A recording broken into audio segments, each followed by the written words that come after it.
Et bien bonjour à tous, c'est Arthur et aujourd'hui on se retrouve pour une nouvelle vidéo en C++ après 2 mois d'absence. Voilà. Parfois j'ai un peu la flemme de faire des vidéos. Et ben là j'ai envie d'en faire une. Bon, faut dire que cette vidéo aussi sur les lambda functions, c'est la 6e fois que je la recommence en 2 mois en fait. J'ai voulu la faire il y a très longtemps, mais chaque fois il y a un truc qui n'allait pas. Enfin bref, on va parler des lambda functions.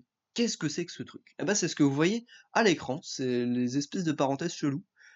C'est une forme des lambda functions. On va voir ça juste après. Mais d'abord, on va faire un petit rappel. Hop, voilà. Alors oui, je suis passé sur Windows. Je filme avec Streamlabs OBS maintenant, au lieu de QuickTime Player sur le Mac. Enfin bref. Donc aujourd'hui, lambda function, on va voir ce que c'est. Et c'est plus ou moins un cousin du pointeur de fonction qu'on a vu en C. Alors vite fait, un pointeur de fonction, c'est quoi? C'est un pointeur qui va contenir l'adresse d'une fonction. Et à partir de ce pointeur-là, on va pouvoir appeler une fonction pointée, par exemple. Alors la forme d'un pointeur de fonction, on veut pointer sur une fonction qui return rien du coup void et qui prend en paramètre un string. Voilà, et là on met, je sais pas, on va créer une fonction print. Void print string message, et cette fonction va juste nous afficher un message. msg ndl, voilà. Et on va faire pointer notre pointeur ici sur print ptrf avec hello. Voilà. Hop. Nous allons compiler s'il le veut bien. Ce serait quand même pas mal. Voilà. Et vous voyez que ça fonctionne. Bien. Donc voilà, ça c'est la forme d'un pointeur de fonction en C. Alors vous pouvez aussi, grâce au C++, pardon, mettre auto ptrf. Il va détecter automatiquement le type de pointeur de fonction à mettre grâce à l'affectation. Le type auto, on l'avait vu auparavant. Ou alors, ce que vous pouvez faire, c'est en version C++, vous pouvez créer des pointeurs de cette forme-ci, des pointeurs de fonction sous cette forme. Voilà, vous créez une variable de type fonction qui prend en paramètre template ici le prototype de la fonction à pointer, soit void et string ici. Ok, donc là, rien de sorcier, c'est pas encore les lambda fonctions, je vous montre juste une autre syntaxe à adopter pour les pointers de function. Ok. On va garder le type automatique, ce sera plus lisible. Voilà. Bon, en bonne pratique, on l'utilise pas trop, hein, ce type-là. Enfin, bref. Et maintenant, on va se passer de déclarer des fonctions. À partir de maintenant, on ne déclare plus de fonctions dans cette vidéo. On va utiliser des fonctions, mais on ne déclare plus les fonctions comme on le faisait d'habitude. Voilà. On va arrêter de faire cette connerie ici, vu que maintenant, on va voir les fonctions lambda. Ah, vous me direz, mais qu'est-ce que c'est une fonction lambda? Eh bien, c'est une fonction qui n'a pas de nom, mais juste aucun nom en fait, qui possède des paramètres, normal, hein, ou une fonction classique, et un code. Et un troisième truc qu'on verra juste après. Donc, si on veut recréer notre fonction print, mais sans son nom, mais juste avec son code, et l'affecter au pointeur f ici, au ptrf, eh bien, il rien de plus simple. Vous créez ceci. Alors ça, ces parenthèses-ci, on verra juste après ce que c'est. Vous définissez ces paramètres, puis suivent message, et ensuite son code. Alors le code c'était cout message, et on fermait notre accolade. Et voilà, là on a créé une fonction lambda, je vais vous montrer que ça fonctionne bien. Allez, hop, voilà, hello. Ça fonctionne. Par contre, je vais juste vous enlever ça pendant que je code. Voilà, ce sera plus agréable pour vous. Donc voilà, là c'est une fonction, tout ça c'est une fonction lambda, c'est une fonction, vous voyez, qui n'a pas de nom en fait, qui possède une liste de paramètres, comme une fonction classique, et un code. C'est juste qu'elle n'a pas de nom et qu'on définit le code. Donc ici, on crée le code, hein. On n'appelle pas le code directement, là on crée le code, on l'affecte à un pointeur de fonction, et ensuite on appelle ce pointeur de fonction-là pour qu'il exécute le code qu'on a créé ici. Ok, voilà ce que c'est une fonction lambda. C'est aussi simple que ça, c'est une fonction qui n'a pas de nom, on crée juste le code et on l'utilise quand on a besoin. Ça peut être pratique, on verra juste après une fonctionnalité. Mais maintenant, j'aimerais vous parler de ceci qu'on appelle la liste de capture. Si vous voulez, vous utilisez une variable qui s'appelle i, je sais pas, hop, et que vous voulez l'utiliser, bon, ici on va s'en foutre, Voilà, on va juste afficher i. Eh bien là, il va y avoir un petit souci. C'est pas comme dans un if, où le if va prendre toutes les variables qui sont déjà déclarées auparavant. Ici, il va planter. Alors je vais prendre, voilà, le terminal. Voilà, lui il dit i n'est pas capturé, la lambda n'a pas de capture par défaut. Et là, il nous pointe bien la liste de capture. Donc ça veut dire que le code ici n'a pas connaissance des variables qui sont déclarées auparavant. Si on veut lui dire, s'il te plaît, prends les variables qui sont déclarées auparavant et utilise-les, eh bien, on passe la valeur de i ici. Là, ce qu'on va lui dire, c'est, alors, capture et copie la valeur de i pour la fonction ptr, pour la fonction lambda ici. Parce qu'elle n'a pas de nom, du coup, je ne vais pas dire qu'elle s'appelle ptrf. Voilà. Je compile, ça fonctionne cette fois-ci, et j'exécute, et là, il nous affiche bien 666. Maintenant, si je veux modifier i, je veux faire i++. Alors, je vais continuer à afficher i ici, pour vous montrer vraiment ce qui se passe pour la portée des variables. La liste de capture, c'est vraiment pour la portée des variables. Hop, voilà, et là, il dit increment of read-only variable i. C'est une erreur. Il veut pas qu'on incrémente la variable qu'on a capturée. Elle est en read-only, c'est-à-dire qu'on peut juste la lire, en fait. Alors, certes, ici, il copie la valeur, d'accord? Le i qu'on utilise là n'est pas le même i, il copie juste la valeur, c'est tout, il ne fait que copier. Mais il copie la valeur dans une constante, c'est-à-dire que le i ici est constant, on ne peut pas le modifier. Si vous voulez le modifier, vous mettez le mot-clé mutable juste à côté. Et là, vous pourrez modifier i. Hop, je compile, j'exécute, et voilà. Donc là, le i dans la fonction vaut bien 667, mais le i après la fonction, donc c'est-à-dire le i de base, il vaut toujours 666, pour montrer que c'est bien une copie qu'on fait. D'accord? C'est une copie. Sauf que là, on a enlevé, si vous voulez, le mot-clé const qui avait implicitement sur le i copié. Voilà. Donc on met mutable pour modifier les valeurs copiées. Maintenant, si je veux modifier le i, le vrai i, eh bien, rien de plus simple, vous mettez le petit et commercial. Ce n'est pas l'adresse de i, c'est une référence de i. Vous mettez le et commercial ici, ce n'est pas une copie qui va faire, mais une référence sur i. Donc le i ici, dans ce cas-ci, va être le i là. C'est le même. Pour montrer que ça marche. Compilation. Exécution. Et voilà. Là, on a les deux valeurs qui sont modifiées, c'est-à-dire que c'est le même i.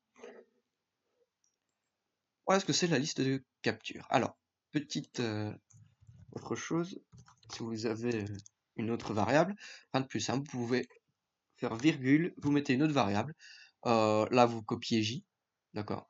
Alors, il faut vraiment que ce soit fait lorsque vous créez le code ici, hein, pas à l'appel. À l'appel, la liste de capture n'est plus, on ne pouvait plus la modifier, ce n'est pas possible. Donc ici, si vous voulez plusieurs variables, vous mettez virgule, ensuite j pour une copie, ou et si vous voulez une référence. Alors si vous avez plein de variables au-dessus et que vous voulez toutes les capturer en copie, vous mettez égal. Et là, toutes les variables seront capturées en copie. Et si vous voulez capturer toutes les variables en référence, vous mettez et. Là, toutes les variables seront capturées en référence. Voilà, c'est le même principe. Sauf qu'ici, on cible vraiment tout, et pas juste une variable en particulier. Ok, donc voilà à quoi ça sert ceci. Il faut tester évidemment. Il y a d'autres bazars qu'on peut mettre, genre throw à côté. Alors ceci, on verra vraiment dans une autre vidéo ce que c'est. Je pense pas que ce sera la prochaine, je ne sais pas encore. Parce que j'aimerais parler des threads aussi en C++, c'est assez amusant. Vous pouvez faire throw, mais ça on en parlera dans une autre vidéo. Ok, donc voilà vraiment à quoi ça sert, enfin comment on peut utiliser une lambda function. On va faire un exemple d'utilisation.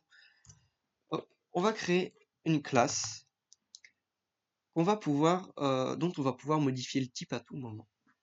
On va l'appeler générique. Vous allez voir ce que c'est. On va juste lui mettre un constructeur par défaut pour le moment. On va lui donner ses attributs, c'est quand même mieux. Alors cette classe-ci va prendre en attribut un void étoile, c'est-à-dire une variable, enfin un pointeur qui pointe sur n'importe quelle adresse. Okay, parce qu'on veut que les variables de type générique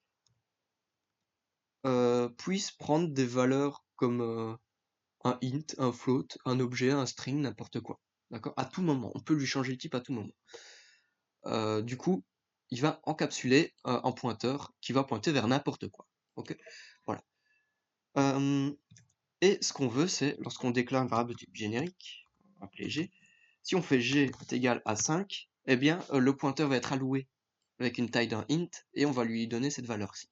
Si je fais g est égal à 3.14, 14, oui, ma touche 1 est un peu pétée, eh bien il va changer de type. Voilà, ok. C'est le principe. Maintenant, on va commencer à coder ça. Alors, on va lui mettre un constructeur par défaut pour juste raccourcir le code. Et on va surcharger l'opérateur égal du coup. Donc ça va être un template ici, vu que là, c'est des types différents. Un template, classe T. On va surcharger l'opérateur égal et on va juste retourner le type générique comme ceci. Opérateur equal comme ceci. Et il va prendre un paramètre qu'on ne modifiera pas, on va juste le passer par... ah bah non, pas par référence, vu que là ce sont des constantes, il va avoir du mal. Hop, comme ceci. Est-ce qu'il va avoir du mal si je fais pas référence? Je sais pas, faudra qu'on teste. Data. Pas data, vu qu'on l'a déjà appelé data. On va appeler value. Et là, ce qu'on va faire, c'est dire data. Alors, si la donnée est déjà allouée, si data, on va d'abord effacer data, donc free data. On va pas faire delete ici, parce que delete d'un pointeur classique, d'un pointeur générique, n'existe pas. Parce que delete va faire appel à un destructeur. Or, void étoile n'a pas de destructeur, et du coup, ça va planter. Du coup, on va juste faire un free. Donc là, on va libérer la mémoire. On libère la mémoire de data. On va pas mettre un nul pointer, ça sert à rien.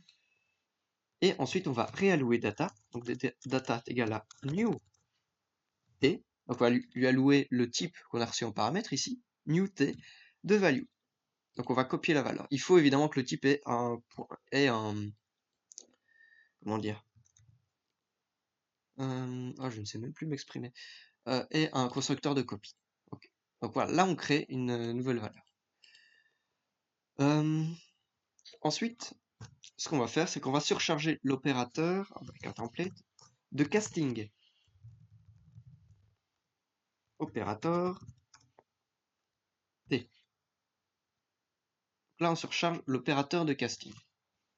Alors, si vous ne savez pas vraiment ce que c'est ça, il faudra aller voir les vidéos sur la surcharge des opérateurs, parce que je ne vais pas tout refaire non plus. Et ce qu'on va faire ici, c'est qu'on va return la valeur pointée, mais sous forme de du type qu'on veut. Ok. Je vais déjà regarder si c'est correct niveau compilation. C'est pas correct. Oui, évidemment, je fais le truc à moitié. Déjà ici, il faut que je return mon objet courant. Et là, il faut que je mette la donnée quand même à retourner. Sinon, ça va pas le faire. Voilà. Compilation, ça a l'air de fonctionner. Si je fais ça, là, ça plante pas. Mais là, on va faire des affichages, évidemment. Donc là, notre variable de type générique, et ce qu'on veut, c'est qu'il change de type automatiquement. Et alors oui, il faut faire le destructeur aussi, vu qu'on alloue des données. Comment est-ce que je fais ça? Générique. Et on va free. Si, seulement si la donnée est différente de nul, on va free notre donnée. On verra après en quoi les fonctions lambda vont nous aider. Là, ok, ça plante pas, c'est parfait. On va dire ici, on va faire un cout free data end. Voilà. Donc ce qu'on va faire ici, c'est qu'on va afficher cout g, mais on va le caster pour avoir la bonne valeur en int. Comme ça, si on le caste en int, il va faire appel à cette fonction-là et nous retourner la bonne valeur. Donc un int, du coup, del. Voilà. Il y a moyen de faire sans ceci, hein, sans mettre un casque, mais il faut créer des fonctions qui permettent de détecter si le type courant ici possède une certaine fonction d'affichage, etc. Mais ça c'est vachement long et vachement compliqué. Vous pouvez le retrouver sur mon GitHub si vous voulez, parce que je l'ai codé, mais là ça sera beaucoup trop long. Et ici, on va afficher un float. Voilà. Ok. Alors le free data, on va quand même le mettre là.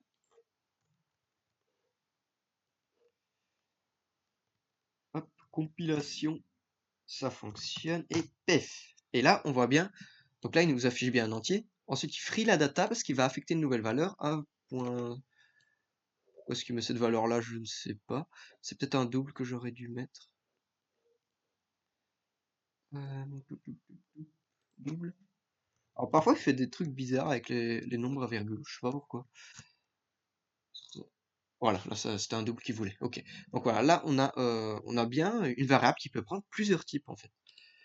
On va créer une string. Alors, par contre, il y a toujours un type particulier, c'est ceci, hein, qui est interprété bizarrement.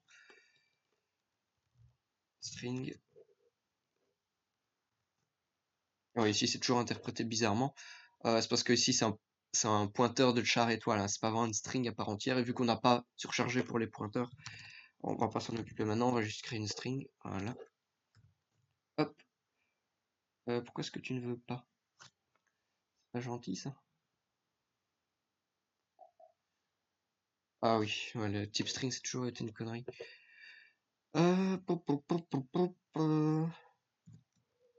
Non, c'est que le type string a déjà des trucs surchargés. Ouais, non, le type string, on va s'en passer maintenant, il faudra faire d'autres modifications pour ça. On va créer, pas le type string du coup, hein. On va créer non, on va pas créer de classe. Je veux pas que ce soit beaucoup, pas envie que ce soit trop long. Et ça, boule. Voilà, bon, vous avez compris le système, hein. Ça marchera avec des objets que vous créez vous-même aussi. Voilà, ok. Là, vous voyez que ça fonctionne. Là, on a créé une variable de type générique. Maintenant, bah, si on va créer une classe vite fait, classe object. Alors, cette classe-ci, elle va juste avoir un destructeur. Ok, juste un destructeur, c'est juste pour vous montrer. Avec les fonctions lambda. Out. Destroy. Object. Et là, vous allez voir le truc, la petite faille. On va quand même lui mettre un par défaut. Voilà. Là, à place de true, ici, on va mettre object. Object. What the fuck? Oui, oui, oui, toi, tu t'as pas l'air de vouloir.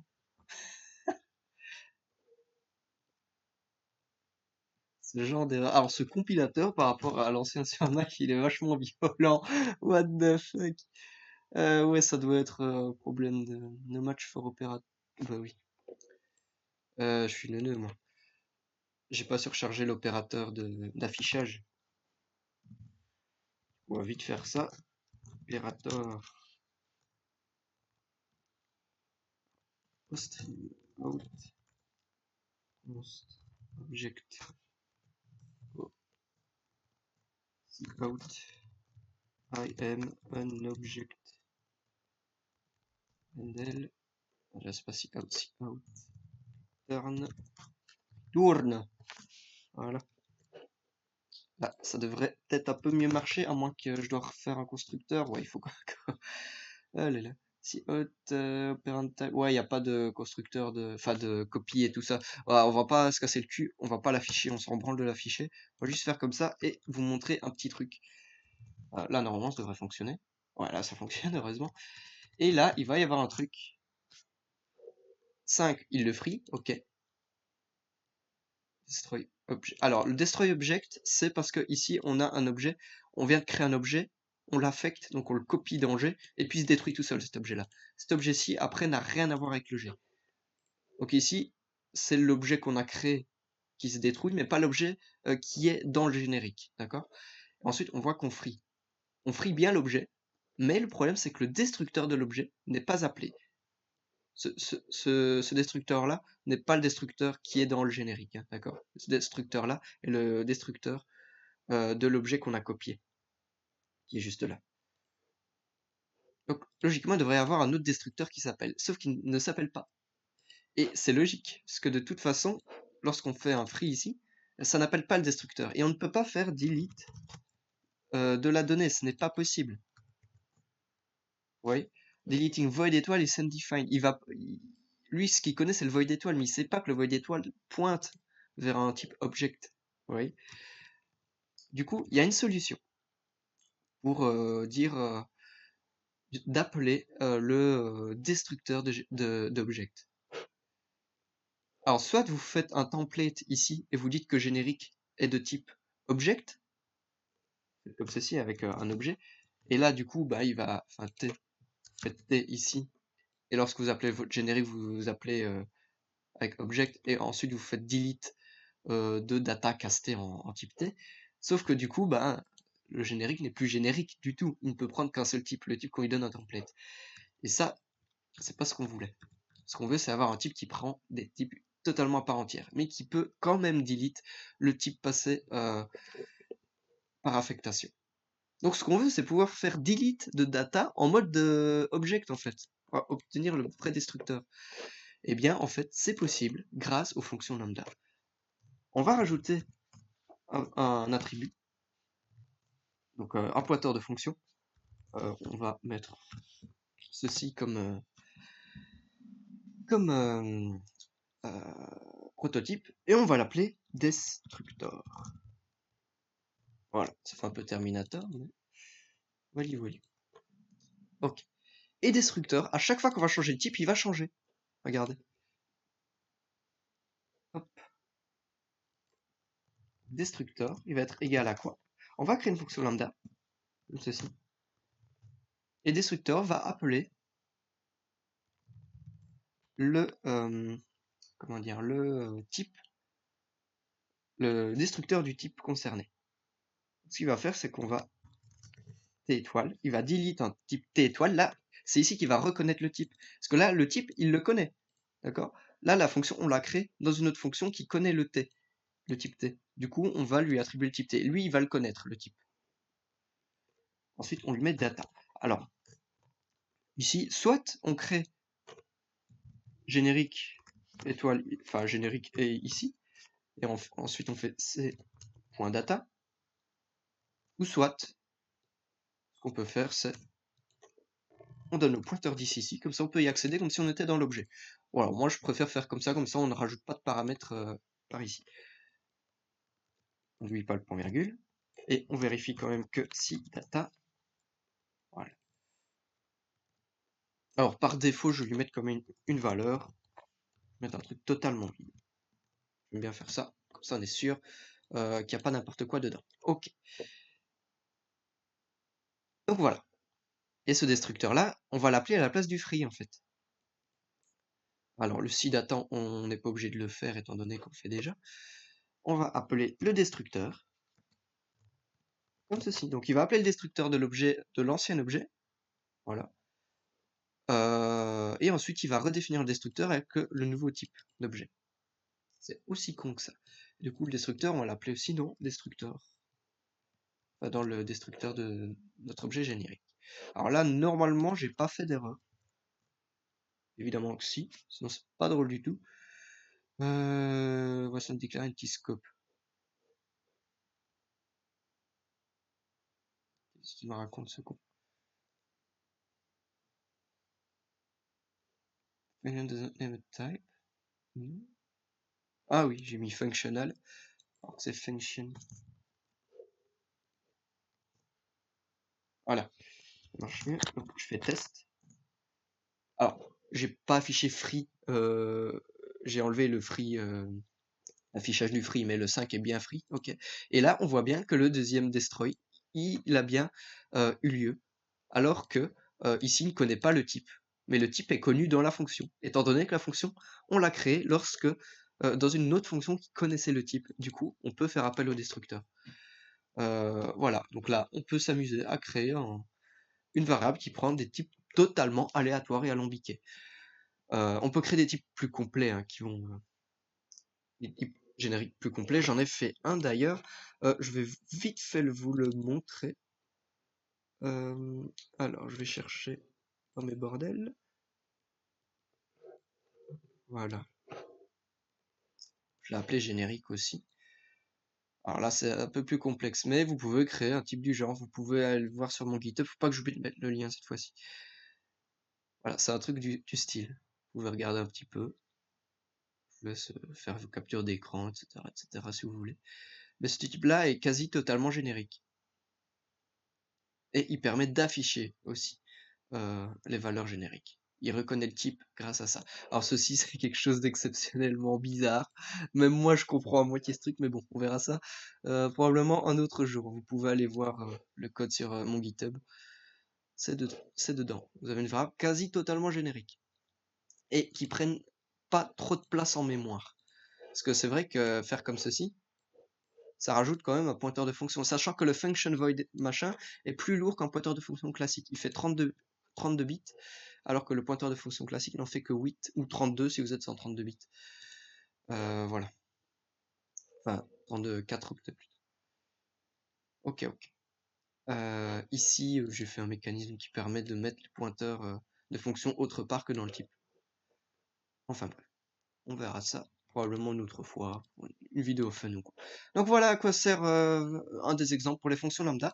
J'espère que cette vidéo vous aura plu. Dans la prochaine vidéo, je vais essayer de faire sur les threads en C++. J'ai vu que la vidéo en C vous avez bien plu. Étant donné que je m'y connais un petit peu mieux qu'avant dans les threads, on verra des trucs un peu plus rigolos. Et ensuite, on verra probablement les exceptions. J'étais censé faire les exceptions juste après, mais j'ai envie de faire les threads. Et ensuite, niveau C++, on aura fini le truc classique, enfin les bases. J'aimerais bien qu'on fasse un moteur de jeu vidéo, en vidéo. Et ça, c'est un projet que je veux faire depuis très longtemps. J'en ai déjà fait un petit peu, mais je n'étais pas convaincu par leur efficacité. On va recommencer ça. Enfin bref, merci beaucoup d'avoir regardé cette vidéo. Et on se retrouve dans la prochaine. Tchuss!